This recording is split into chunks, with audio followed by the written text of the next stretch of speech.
Hi guys, welcome to Code Man's Auto. What I want to show you is how to find your transmission temperature on your 2012, 13, possibly even 11 Chevrolet 2500 series pickup truck. Okay, so the first thing you want to do is make sure that you have the same kind of vehicle that we're working on today. And when I zoom out, looking at the steering wheel, you can see there's no controls to get the data up on the instrument cluster.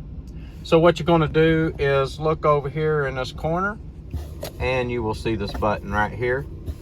What you're going to do is you're going to push the button in. You see the data changing as you're pushing the button. And then you're just going to push it until you come around to the transmission temp. And then you can watch your transmission temperature if you think your transmission is overheating on a 2012, 2013 Chevrolet. This is a 2500 series. This is Code Man's Auto. Please like and please subscribe.